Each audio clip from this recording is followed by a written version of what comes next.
إن الحمد لله نحمده ونستعينه ونستغفره ونعوذ بالله من شرور أنفسنا ومن سيئات أعمالنا من يهده الله فلا مضل له ومن يضلل فلا هادي له وأشهد أن لا إله إلا الله وحده لا شريك له وأشهد أن محمدًا عبده ورسوله يا أيها الذين آمنوا اتقوا الله حق تقاته ولا تموتن إلا وأنتم مسلمون يا أيها الناس اتقوا ربكم الذي خلقكم من نفس واحدة وخلق منها زوجها وبث منهما رجالا كثيرا ونساء واتقوا الله الذي تساءلون به والأرحام إن الله كان عليكم رقيبا يا أيها الذين آمنوا اتقوا الله وقولوا قولا سديدا يصلح لكم أعمالكم ويغفر لكم ذنوبكم ومن يطع الله ورسوله فقد فاز فوزا عظيما أما بعد فإن أصدق الكلام كلام الله وأحسن الهدي هدي محمد صلى الله تعالى عليه وسلم وشر الأمور محدثاتها وكل محدثة بدعة وكل بدعة ضلالة وكل ضلالة في النار من يطع الله ورسوله فقد رشد واهتدى ومن يعص الله ورسوله فقد ضل وغوى اللهم صل على محمد وعلى آل محمد كما صليت على إبراهيم وعلى آل إبراهيم إنك حميد مجيد اللهم بارك على محمد وعلى آل محمد كما باركت على إبراهيم وعلى آل إبراهيم إنك حميد مجيد سبحانك لا علم لنا إلا ما علمتنا إنك أنت العليم الحكيم رب اشرح لي صدري ويسر لي أمري واحلل عقدة من لساني يفقه قولي أعوذ بالله من الشيطان الرجيم من همزه ونفخه ونفسه بسم الله الرحمن الرحيم إن الذين قالوا ربنا الله ثم استقاموا تتنزل عليهم الملائكة ألا تخافوا ولا تحزنوا وأبشروا بالجنة التي كنتم توعدون نحن أولياؤكم في الحياة الدنيا وفي الآخرة ولكم فيها ما تشتهي أنفسكم ولكم فيها ما تدعون نزلا من غفور رحيم.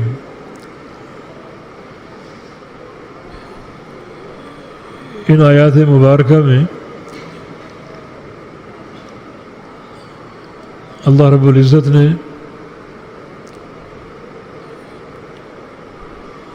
استقامت کا ذکر کیا ہے.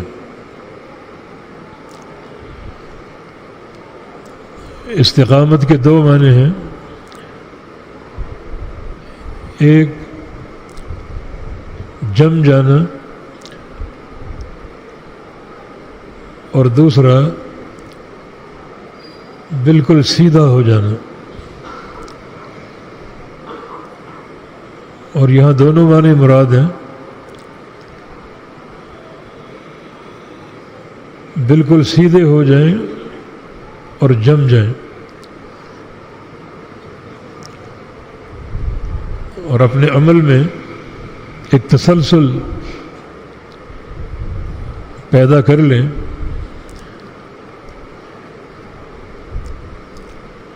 ایسا نہ ہو کہ عمل کبھی تو ہو رہا ہے جب جذبات بیدار ہوں اور کبھی بالکل تعطل کا شکار ہو، یہ چیز استقامت کے خلاف ہے۔ جم جانے کا معنی یہ ہے پھر وہ عمل ہمیشہ اختیار کیا جائے،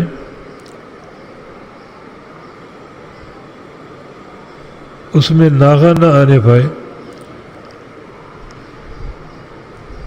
الا یہ کہ کوئی شرعی عذر ہو یا مجبوری ہو۔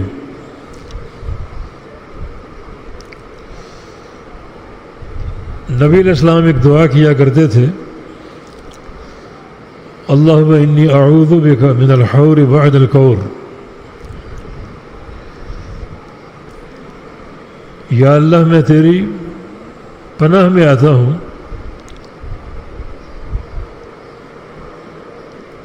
کہ نیکی کا راستہ اختیار کرنے کے بعد برائی کی طرف مائل ہو جاؤں، یا نیکیاں اختیار کرتے کرتے انہیں چھوڑ بیٹھوں، کیونکہ یہ چیز استقامت کے خلاف ہے۔ جس عمل میں تسلسل ہوتا ہے وہ تھوڑا ہی کیوں نہ ہو اللہ تعالیٰ کو بہت ہی پسند ہے۔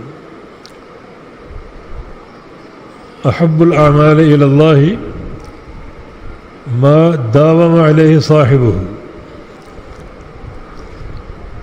اللہ تعالیٰ کے نزدیک سب سے محبوب عمل وہ ہے جس پر انسان ہمیشگی اور دوام اختیار کر لے۔ اس قدر پسندیدہ ہے کہ وہ بندہ جو اعمال صالحہ پر جم جاتا ہے اور استقامت کا راستہ اپنا لیتا ہے، اللہ تعالیٰ اس سے کیسے راضی ہوتا ہے،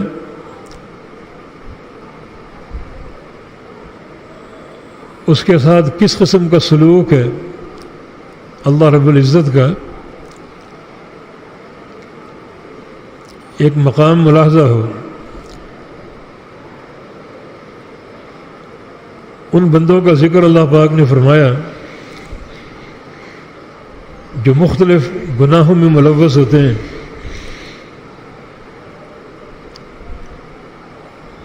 اور گناہ بھی جو پیچھے مذکور ہیں ان میں شرک ہے، زنا اور قتل نفس، یہ بڑے بھیانک گناہ ہیں۔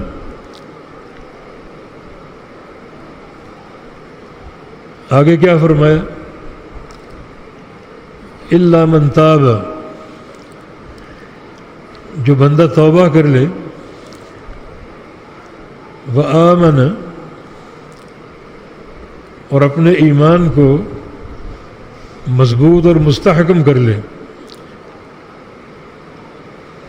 وعمل عملا صالحا، اور نیک عمل تسلسل سے اختیار کر لے۔ اب جو توبہ کر کے نیک راستے پر چل نکلا ہے تو اس میں کوئی تعطل نہ آئے، وعمل عملا صالحا، لگاتار چلتا رہے اس نیک راستے پر، تسلسل اختیار کر لے۔ گناہ کون سے کیے تھے؟ شرک تھا، زنا تھا، قتل نفس تھا، لیکن میرا بندہ اگر توبہ کر لیتا ہے اور سچے عقیدے اور ایمان کا راستہ اپنا لیتا ہے، وعمل عملا صالحا، اس کے بعد تسلسل سے نیک عمل شروع کر دیتا ہے جس میں کوئی تعطل نہ ہو، ناغہ نہ ہو،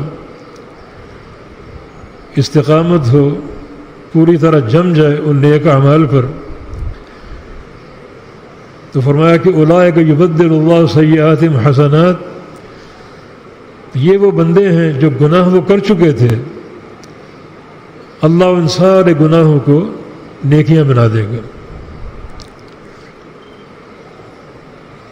گناہ آپ نے سن لیے، شرک اور زنا جیسے گناہ اور قتل نفس، یہ سارے اکبر الکبائر ہیں۔ لیکن ایک بندہ اگر استقامت پر آ جائے، سیدھا ہو جائے اور اس پر جم جائے، اس میں کوئی تعطل نہ آئے، ناغہ نہ آئے، پھر مستقل وہ کام شروع کر دے نیک اعمال، تو اللہ اتنا راضی ہوتا ہے کہ گو یہ بڑا گناہ گار تھا، مگر اللہ رب العزت اس کے گناہوں کو نیکیوں میں تبدیل کر دے گا۔ یہ فائدہ استقامت کا اور اعمال صالحہ کے تسلسل کا۔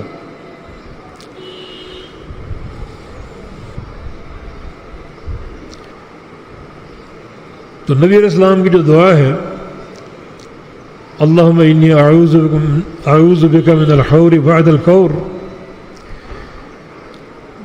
کہ میں نیکیوں پر چلتے چلتے نیکیاں چھوڑ بیٹھوں یا گناہوں کے روش اختیار کر لوں، اس سے تیری پناہ چاہتا ہوں۔ یہ حور بعد الکور، اس کے بڑے وسیع معنی ہیں۔ صحت کے بعد مرض سے پناہ چاہتا ہوں، مالداری اور وسعت عیش کے بعد معیشت کی تنگی سے پناہ چاہتا ہوں، ایمان کے بعد کفر سے پناہ چاہتا ہوں، اعمال صالحہ کے بعد برائیوں سے پناہ چاہتا ہوں۔ بڑے اس کے وسیع معنی۔ اخلاق حسنہ کے بعد بدخلقی سے پناہ چاہتا ہوں۔ تو یہ دعا بڑی جامع دعا ہے، جس کو پڑھتے رہنا چاہیے تاکہ اللہ تعالیٰ کے ہاں ان تمام معنی کے ساتھ قابل قبول ہو جائے۔ اس تمہید کا مقصد یہ ہے کہ ہم رمضان کے مہینے میں استقامت پر آتے ہیں، اپنی اصلاح کرتے ہیں، اپنے اخلاق کو سنوارتے ہیں، زبان کو محفوظ رکھتے ہیں، آنکھوں کی حفاظت کرتے ہیں، کانوں کی حفاظت کرتے ہیں، اور کچھ اعمال صالحہ بڑی رغبت سے ادا کرتے ہیں، جیسے قیام اللیل ہے، روزہ ہے، صدقات ہیں۔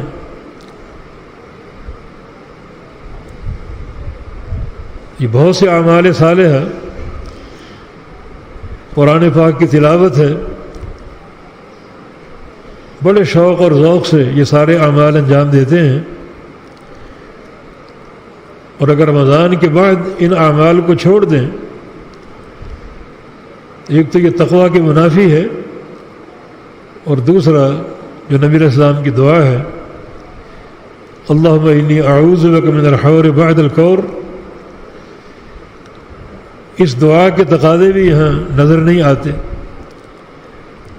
اگر ہم اس مہینہ کے گزرنے کے بعد ان اعمال کو چھوڑ بیٹھیں،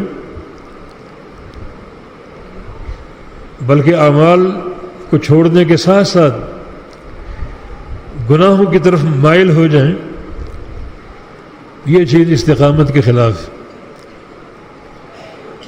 اور اللہ تعالیٰ کو استقامت ہی پسند ہے۔ تو اللہ رب العزت کو اپنے بندوں سے جو عمل پسند ہے وہ استقامت ہے۔ اس لیے ایسے بندوں کی تعریف کی گئی، ان الذین قالوا ربنا اللہ ثم استقاموا، جن لوگوں نے کہا کہ اللہ ہمارا رب ہے اور اس کے رب ہونے کے تقاضے پورے کیے۔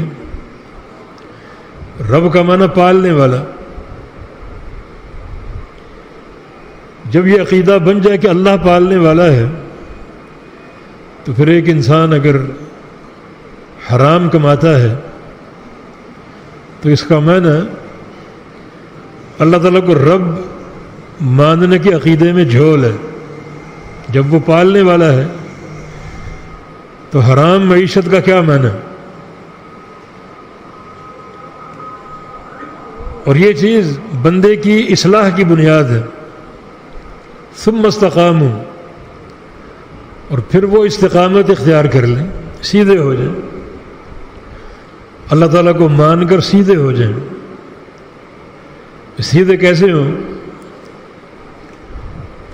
جب اللہ تعالیٰ کو مان لیا تو جس اللہ کو مانا ہے اس اللہ نے نماز فرض کی ہے، زکوٰۃ فرض کی ہے، روزے فرض کیے ہیں۔ اگر یہ کام انجام دیتے ہو تو آپ نے اللہ کو رب مانا ہے، اور اگر یہ کام انجام نہیں دیتے تو اللہ تعالیٰ کو رب آپ نے نہیں مانا۔ تو اس بنیاد پر سیدھے ہو جائیں اور استقامت اختیار کر لیں، اس راہ پر تسلسل سے چلیں، لگاتار چلتے رہیں۔ تو ایسے بندوں کے لیے کیا اعزازات ہیں، کیا انعامات ہیں۔ تتنزل علیہم الملائکہ، اللہ کے فرشتے ان پر اتریں گے ان کی موت کے وقت، جو کہ سب سے ایک مشکل گھڑی ہوتی۔ لا تتمنوا الموت فإن حوض المطلع شدید، موت کی تمنا مت کیا کرو، کیونکہ اگلے جہان میں جھانکنا بڑا خطرناک یہ منظر ہے۔ اس وقت اگر اللہ اپنے فرشتے بھیج دے بشارتوں کے ساتھ، خوشخبریوں کے ساتھ، تو یہ ایک جو گمبھیر وقت ہے بڑا آسان ہو جائے گا۔ لیکن یہ کن کے لیے؟ جو اللہ کو رب ماننے اور رب ماننے کے سارے تقاضے پورے کریں، تو ان پر فرشتے اتریں گے۔ اللہ تخافوا ولا تحزنوا، تم مت ڈرو اور نہ غم کرو۔ ڈرنے کا تعلق مستقبل سے ہے اور غم کا تعلق ماضی سے ہے۔ کوئی ماضی میں افسوسناک حادثہ ہوا ہو اس کا غم ہوتا ہے، اور مستقبل میں کسی چیز کا اندیشہ ہو تو اس کا خوف ہوتا ہے۔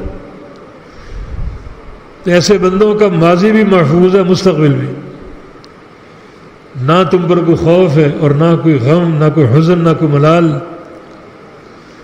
وَأَبْشِرُوا بِالْجَنَّةِ الَّتِي كُنْتُمْ تُوعَدُونَ، اور جس جنت کا تم سے وعدہ کیا جاتا تھا اسے پا کر خوش ہو جاؤ۔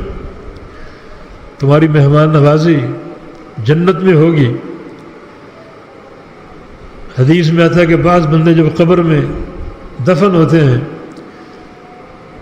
اور فرشتوں کے سوالوں کا صحیح جواب دے دیتے ہیں تو نادى مناد من السماء ان قد صدق عبدی فافرشوا له من الجنہ، آسمان سے ندا آتی ہے، اللہ تعالیٰ پکارتا ہے کہ میرا یہ بندہ سچا ہے، عقیدے کا، عمل کا، منہج کا صحیح جواب دیے اس نے، تو اسے جنت کا بستر مہیا کر دو۔ وَأَلْبِسُوهُ مِنَ الْجَنَّةِ، اور اس کو جنت کا لباس پہنا دو۔ وَافْتَحُوا لَهُ بَابًا مِنَ الْجَنَّةِ، اور جنت کے دروازے روشن دان اس کی قبر میں کھول دو۔ یہ مہمان نوازیاں اس کو حاصل ہوگی۔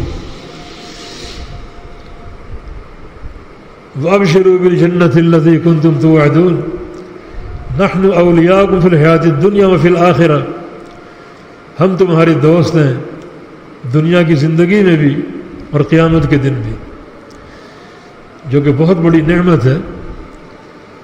دوستی کا معنی اللہ کی رضا، اللہ کی محبتیں دنیا میں بھی حاصل ہیں، اور قیامت کے دن بھی یہ دوستی اور رضا برقرار رہے گی، بہت بڑی بشارت ہے یہ۔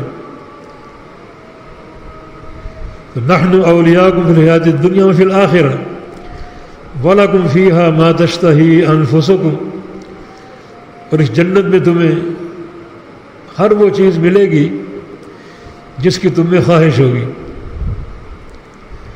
جس کی تم میں خواہش ہوگی، جو تمنا کرو گے، خواہش کرو گے، فوراً پوری ہو جائے گی۔ جو تمہارے دل میں خیال آئے گا فوراً اللہ تعالیٰ اس کو پورا کر دے گا۔ وہ صحیح بخاری کی حدیث ہے، ایک صحابی نے روایت کی، نبی علیہ السلام کا ارشاد گرامی کہ جنت میں ایک شخص داخل ہوگا اور اللہ تعالیٰ سے کہے گا کہ یا اللہ مجھے کھیتی باڑی کرنی۔ اللہ تعالیٰ فرمائے گا تجھے کہیں اس سے بہترین چیزیں دے چکا ہوں، کھیتی باڑی کی کیا ضرورت ہے؟ یا اللہ میرا شوق ہے۔ تو اللہ تعالیٰ اس کو کھیتی باڑی کے اسباب اور وسائل دے دے گا۔ اور دنیا میں تو فصلیں 6 ماہ بعد یا سال بعد پیدا ہوتی ہیں، مگر جنت میں جو ہی وہ بیج کاشت کرے گا بڑے گھنے باغات کی صورت میں فوراً نتیجہ سامنے آ جائے گا۔ تو دیکھیں ایک بندے کی خواہش، میں کھیتی باڑی کرنا چاہتا ہوں۔ وہ ایک صحابی اس مجلس میں موجود تھا، تو اس نے کہا یقیناً یہ یا تو قریشی ہوگا اور یا انصاری ہوگا، جن کو کھیتی باڑیوں کی ایک تمنا اور خواہش ہوتی ہے، باغبانی ان کا شوق ہوتا ہے، یقیناً یہ ان دو میں سے کوئی ایک ہوگا۔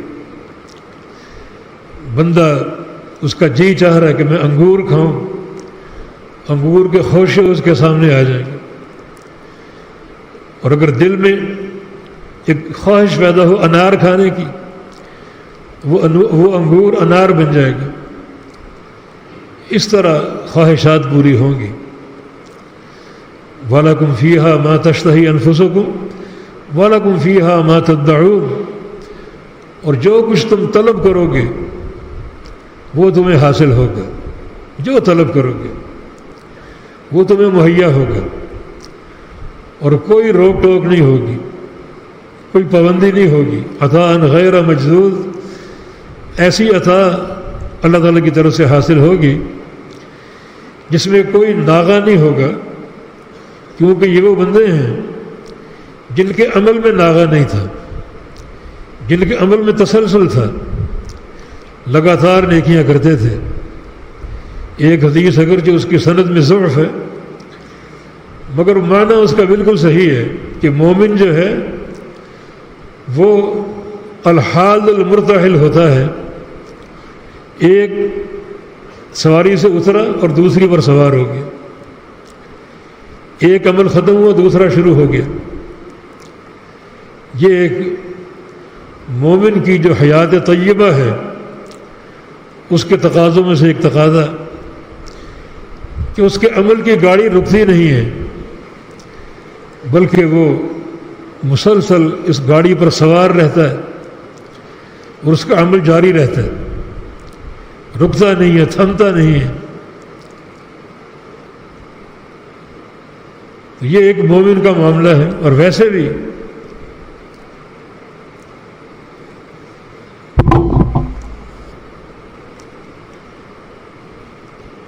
ایک عمل صالح کی قبولیت کی نشانی کیا ہے؟ ہم کیسے جانیں کہ اللہ نے ہماری نیکی قبول کر لی؟ اس کی نشانی یہ ہے کہ اللہ تعالیٰ ایک نیکی کے بعد دوسری نیکی کی توفیق دے دے۔ کچھ بندے نیکی کرتے ہیں اور ساتھ ساتھ گناہ بھی کرتے ہیں، مانا ان نیکیوں کا فائدہ نہیں ہو رہا، وہ نیکیاں قابل قبول نہیں بن رہی۔ ہاں ایک بندہ اگر ایک عمل صالح کرتا ہے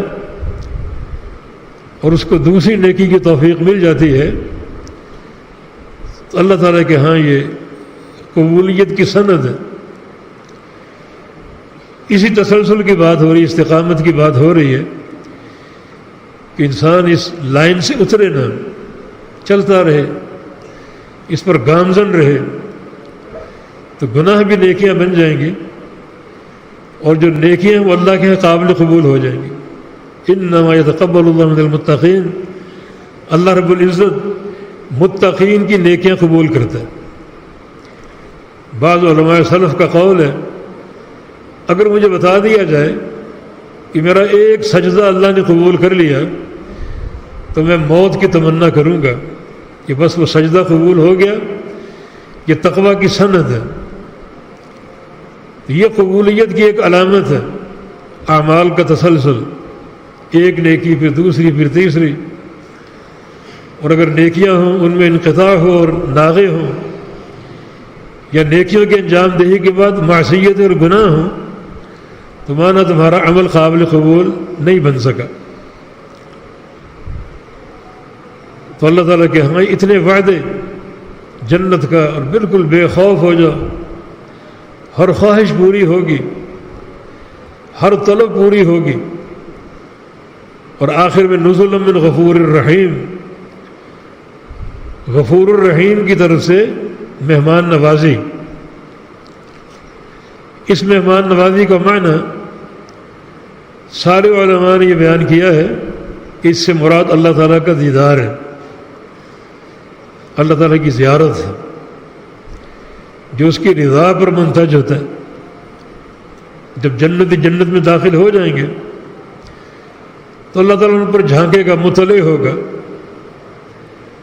فرمائے گا کہ یا اہل الجنہ هل ازیدکم شیئا، جنتیو تمہیں کچھ اور دوں؟ جنتی کہیں گے الم تبیض وجوہنا وتدخلنا الجنہ، کہ یا اللہ تو نے ہمارے چہرے روشن کر دیے اور ہمیں جنت کا داخلہ عطا فرما دیا. ہر نعمت میسر ہے، حور و قصور ہیں، نہریں ہیں، باغات ہیں، سونے اور چاندی کے محلات ہیں جن کا گارا مسک سے بنا ہے، اور یہ سارے جو حجر و شجر اور یہ کنکر ہیں، یہ ہیرے جواہرات ہیں. بھلا کس چیز کی کمی؟ تو نبی علیہ السلام کا ارشاد ہے کہ فیکشف الحجاب، اللہ اپنا حجاب ہٹا دے گا، پردہ ہٹا دے گا. 14ویں کا چاند سامنے کھڑا تھا، رسول اللہ صلی اللہ علیہ وسلم نے فرمایا کہ اللہ تعالیٰ کو تم یوں دیکھو گے جیسے اس 14ویں کے چاند کو دیکھ رہے ہیں، کسی تکلیف کے بغیر، کسی کلفت کے بغیر. کوئی بھیڑ بھاڑ نہیں ہوگی کہ تم کو ایڑی تک اٹھا کے دیکھنا پڑے. علی الارائک ینظرون، تختوں پر ٹیک لگا کر دیکھیں گے. یہ صلہ کن لوگوں کے لیے ہے؟ ان الذین قالوا ربنا اللہ ثم استقاموا، اللہ تعالیٰ کو رب مان لیا، ربوبیت کے تقاضے سمجھ لیے اور پھر سیدھے ہو گئے، اور سیدھے ہو کر جم گئے، اعمال میں تسلسل آ گیا. تو یہ ان لوگوں کا صلہ ہے جن کو اللہ تعالیٰ یہ اجر عظیم اور ثواب کثیر عطا فرمائے گا. رمضان بھی گزرا ہے،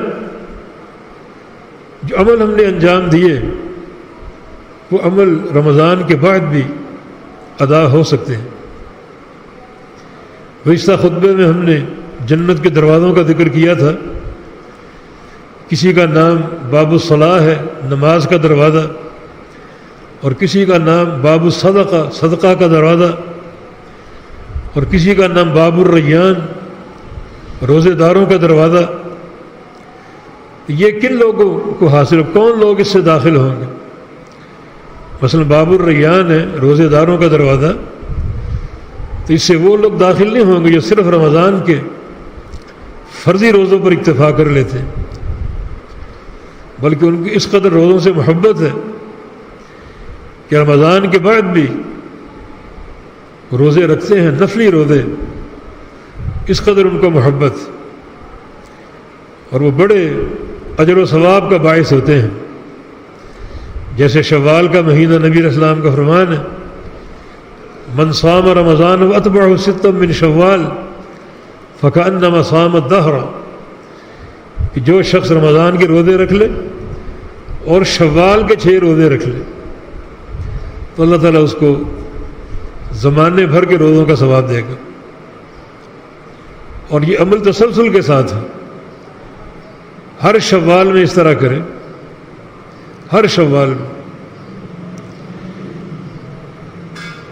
شیخ الاسلام فرماتے ہیں کہ سال میں 2 موقع ایسے آتے ہیں کہ بندہ روزے رکھتا ہے اور وہ روزے اجر کے اعتبار سے زمانے بھر کے قرار پاتے ہیں.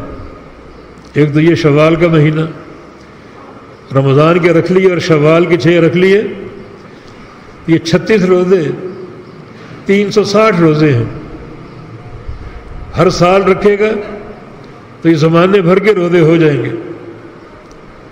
اس طرح ایک اور حدیث، من صام الیام البیض فکأنما صام الدہر، جو یام بیض کے 3 روزے رکھے، چاند کی 13، 14 اور 15، اور ایک حدیث میں فی کل شہر کے لفظ ہر مہینے، تو اللہ تعالیٰ اسے بھی زمانے بھر کے روزوں کا اجر دے گا. تو ہر مہینے یہ 3 روزے ہوں اور شوال کے 6 روزے ہوں رمضان کے روزوں کے ساتھ، یہ 2 موقع ایسے ہیں کہ اللہ تعالیٰ اس کی رحمت اور اس کے کرم کی اتنی وسعت نظر آتی ہے کہ اللہ تعالیٰ زمانے بھر کے روزوں کا اجر دے دے گا. تو شوال ابھی جاری ہے، 6 روزے پورے کرنے، کیونکہ دین اسلام میں نیت کا بڑا عمل دخل ہے. ایک مشورہ دوں گا کہ یہ روزے رکھیں اور ایسے دن رکھیں کہ اور بھی اجر و ثواب اس میں شامل ہو جائے. مثلا یہ پیر آنے والی ہے تو پیر کو آپ شوال کا روزہ رکھیں اور ساتھ یہ نیت کریں کہ آج پیر کا دن ہے، اور پیر کا روزہ بڑا افضل ہے، پیر کا اور جمعرات کا. پھر جمعرات کو رکھ لیں شوال کا روزہ، جمعرات کی نیت بھی کریں. نبی علیہ السلام ان 2 دنوں میں روزہ رکھا کرتے تھے. صحابہ نے پوچھا تو آپ نے فرمایا کہ ہذان یومان یرفع فیہما العمل الی اللہ، ان 2 دنوں میں عمل اور نیکیاں اللہ کے روبرو پیش ہوتی ہیں. تو میری یہ چاہت ہے کہ جب میری نیکیاں پیش ہوں تو ان میں روزہ بھی شامل ہے، تو ایک ہی روزے میں 2 اجر حاصل ہو جائیں گے. اور پھر ایام بیض بھی آنے والے شوال کے، شوال کی 13، 14 اور 15. اگر ان 3 دنوں میں روزہ رکھ لیں شوال کا تو شوال کے روزوں کے ساتھ ساتھ ایام بیض کا اجر بھی مل جائے گا. چونکہ دین میں نیت کی بڑی اہمیت ہے. تو یہ وہ چیزیں ہیں جو بندے کے عمل کی استقامت کا سبب بن جاتے ہیں. جب ایک انسان اس میں لگن ہو، شوق اور ذوق ہو، جستجو ہو، اجر حاصل کرنے کی لالچ ہو، اس کے لیے اس کی نیت میں استقامت ہو، عمل میں استقامت ہو، تو اللہ تعالیٰ اسے استقامت کے لیے چن لیتا ہے اور توفیق دے دیتا ہے. ساتھ ساتھ دعائیں ہوں، دعا کی استقامت بھی بڑی اہمیت کی حامل ہے. بلکہ دعا اصل ایمان ہے.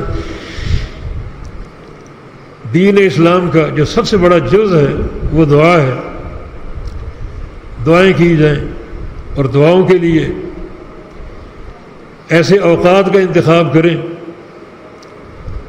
جو قبولیت کے ہیں. سجدوں میں دعائیں کریں، تشہد میں دعائیں کریں، اذان اور اقامت کے بیچ دعائیں کریں، تہجد کے اوقات میں دعائیں کریں. اور آج جس دعا کی سب سے بڑھ کر حاجت ہے وہ ہمارے فلسطینی بھائی ہیں. وہ خواتین اور بچے جن کو ذبح کیا جا رہا ہے، جن کی عزتوں کو تار تار کیا جا رہا ہے، بچوں کو بڑی بربریت کا نشانہ بنایا جا رہا ہے۔ رمضان سے یہ سلسلہ جاری ہے، شاید اب کے مذاکرات ہو رہے ہیں جنگ بندی کے لیے، لیکن بہت ضرورت ہے دعا کی اور بد دعا کی۔ دعا فلسطینی بھائیوں اور بہنوں کے لیے، اللہ تعالیٰ انہیں استقامت دے اور اللہ ان کو یہود کی بربریت سے بچا لے، اور بد دعا جو ہے ان یہودی کتوں کے لیے ہو، چن چن کر بد دعائیں کریں، اللہ تعالیٰ ان کو برباد کر دے، تباہ کر دے، اللہ ان کی عورتوں کو بیوہ کر دے، ان کی بچوں کو یتیم کر دے، ان کی اسلحوں کو ناکارہ کر دے، ان کی طاقتوں کو تتر بتر کر دے، جمعیتوں کو پارا پارا کر دے۔ یہ قوم لعنت کی مستحق ہے، یہود پر لعنت ہے، زمانے بھر کی لعنت ہے۔ کچھ لوگ یہاں غلطی کرتے ہیں، اسرائیل پر لعنت بولتے ہیں، یہ غلط ہے۔ اسرائیل اللہ کے پیغمبر یعقوب علیہ السلام کا نام تھا، عبرانی لفظ ہے اسرائیل، اسر اور ایل، جیسے ہماری زبان میں عبداللہ اللہ کا بندہ، اسرائیل کا معنی اللہ کا بندہ، اسر کا معنی عبد اور ایل کا معنی اللہ۔ یعقوب علیہ السلام کا نام تھا یہ، اور ان خبیثوں نے جو اپنا چھوٹا سا ان کا ملک ہے، یہ ملک جو ان کو حاصل ہوا، یہ بھی ایک ظلم کا نشان ہے ملعون برطانیہ کی طرف سے۔ وہ دو جھگڑوں کی بنیادیں قائم کر کے یہاں سے دفعان ہو گئے۔ ایک ہندوستان سے جب تقسیم ہوئی تو اس بات پر اتفاق تھا کہ وہ خطے جہاں مسلم اکثریت ہے وہ پاکستان سے ملحق ہوں گے، اور ہندو اکثریت والے علاقے ہندوستان کو ملیں گے، اور کشمیر میں 95% مسلمان تھے۔ یہ ایک بڑی بربریت کی داستان ہے، بہت بڑا ظلم ہے یہ کہ انہوں نے ظلم و جبر سے کشمیر ہندوستان کو سونپ دیا، معاہدے کی خلاف ورزی ہوئی۔ حالانکہ کفار اگر معاہدے کی خلاف ورزی کریں تو فوراً ان کے خلاف جہاد فرض ہو جاتا ہے۔ یہ ہمارے ہاں تاخیر، ہماری حکومتوں کی تاخیر بہت ہی افسوسناک ہے۔ اور دوسری جو بربریت کی تقسیم ہے اس برطانیہ منحوس کی طرف سے، وہ اسرائیل کی صورت میں۔ اسرائیل کا خطہ کم از کم 1922 تک سلطنت عثمانیہ کے تحت تھا، جو سلطنت عثمانیہ کا ایک وسیع دائرہ کار تھا، اس میں یہ خطہ موجود تھا۔ اور پھر جب یہ سلطنت کا سقوط ہوا تو پھر یہ عین مسلم علاقوں کے وسط میں، نقشہ اٹھا کر دیکھیں آپ، چاروں طرف عرب علاقے ہیں، چاروں طرف، اور بیچ میں اسرائیل ایک نقطے کی طرح ہے۔ ہمارے استاد تھے مولانا حاکم علی دہلوی رحمہ اللہ، وہ نقشہ ہمیں دکھایا کرتے اور فرماتے کہ جتنے یہ عرب برادری اور مسلمان ممالک ہیں اسرائیل کے ارد گرد، اگر یہ اسرائیل کی طرف منہ کر کے پیشاب ہی کر لیں، اسرائیل بہہ جائے، یہ ختم ہو جائے۔ اس دور کی بات، اب تو یہ ایٹمی طاقت بن چکا ہے، مگر یہ انتہائی بربریت ہے تقسیم جو برطانیہ نے کی۔ اس وقت یہودی سارے یورپ میں آباد تھے، اور جب یہ خطہ ان کو دیا گیا تو اپنے علاقوں کو چھوڑ کر یہ یہاں مقیم ہو گئے، اور آہستہ آہستہ ایک سلطنت اور ایک طاقت بن گئے، اور اس طاقت کا بھی استعمال آپ کے سامنے ہے۔ چن چن کر جو قبولیت کے اوقات ہیں ان میں اپنے بھائیوں کے لیے دعائیں کریں، بہنوں کے لیے دعائیں کریں، اور اس منحوس اسرائیل کے لیے، یہودیوں کے لیے چن چن کر دل سے بد دعائیں کریں۔ اللہ تعالیٰ کے ساتھ بڑی حلیم ہے، اللہ ڈھیل دیتا ہے، حالانکہ ڈھیل دینا خطرناک ہے۔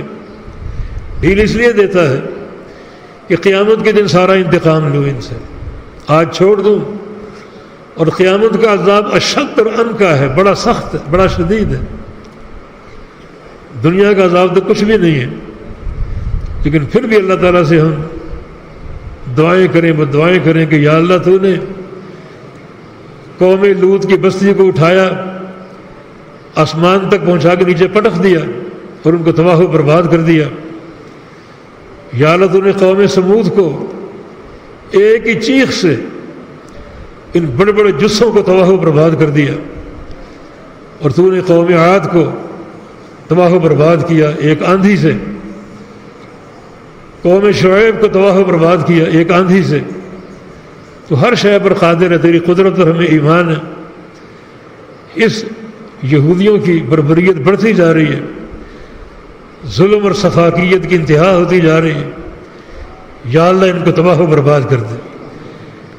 عاد اور سمود کی قوم جیسا عذاب ان پر بھیج جیسے ان کا ایک بچہ تک نہیں بچا تھا، ان کی بھی ساری جو ذریتیں، اولادیں ساری تباہ و برباد ہو جائیں۔ یہی ہم کر سکتے ہیں۔ ہم بڑے کمزور ہیں، پروازیں بڑی نیچی ہیں، ہماری وسائل سے محروم ہیں ہم۔ ایک کام اور کیجیے، اور وہ اسرائیلی، فرانسیسی اور دیگر جو علاقے اسرائیل کا ساتھ دے رہے ہیں ان کی مصنوعات کا بائیکاٹ کریں، ان کفار کو اقتصادی مار ماریں۔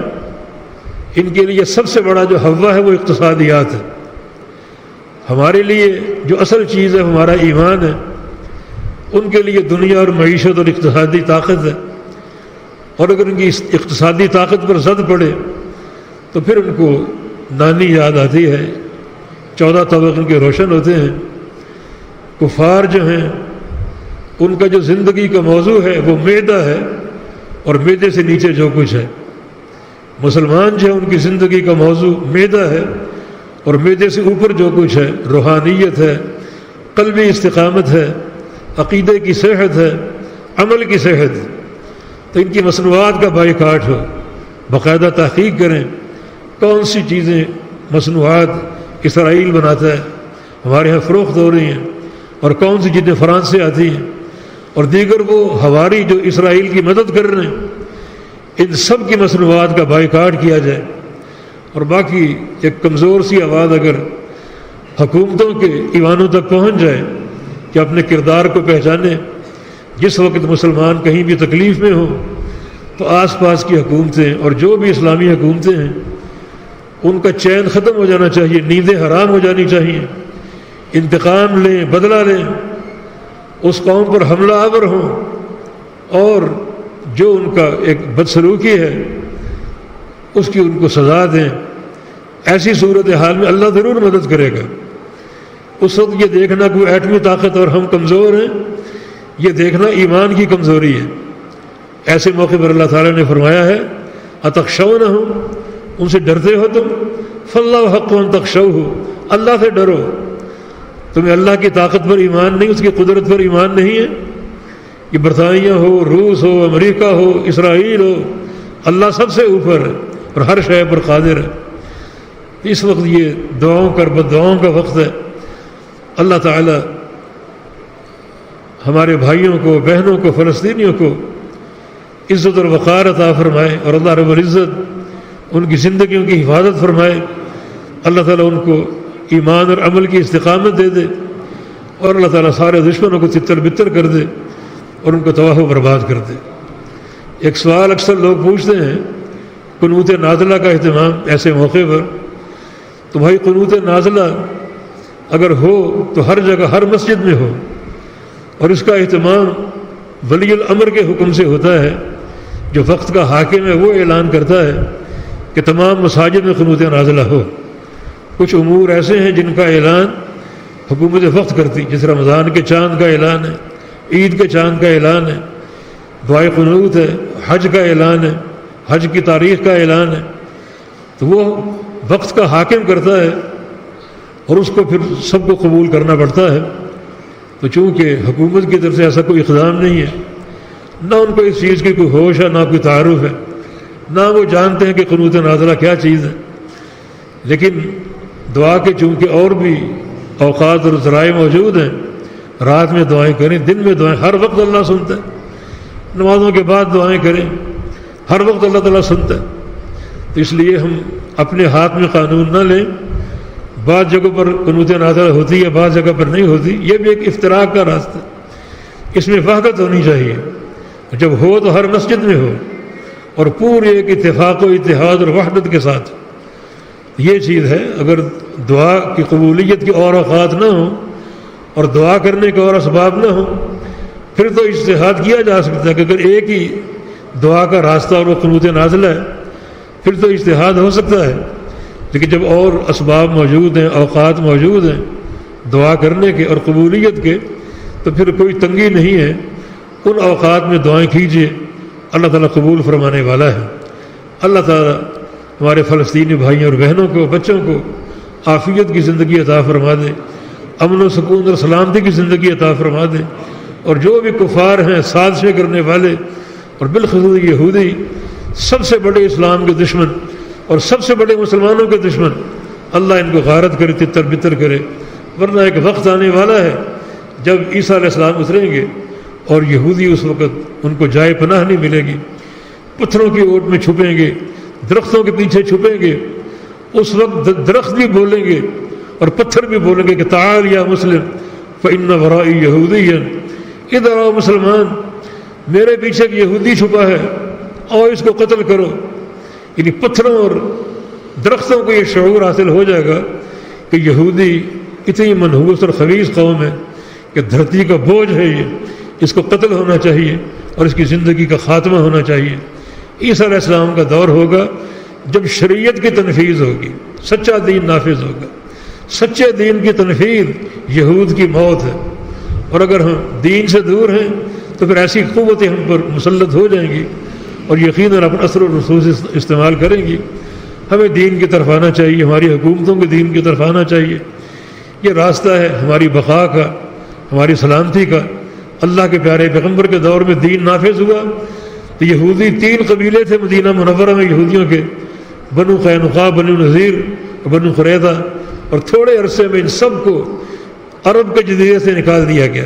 اس قدر یہ کمزور ثابت ہوئے، ساری قوتیں ان کی ختم ہو گئیں، مال ان کا چھن گیا، اور بعض کی جو مملوکات تھیں وہ بھی ختم کر دی گئیں، اور یہ جزیرہ عرب سے بھاگنے پر مجبور ہوئے۔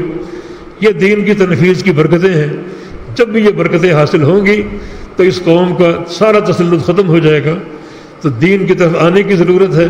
اللہ تعالیٰ ہمیں توفیق عطا فرما دے، اللہ تعالیٰ عافیت کی زندگی عطا فرما دے، اللہ اس کرونا مرض کو اٹھا لے، اللہ تعالیٰ ہم سب کو عافیت عطا فرما دے، صحت اور شفا عطا فرما دے۔ اقول قولی ھذا واستغفر اللہ لی ولکم وآخر دعوانا ان الحمد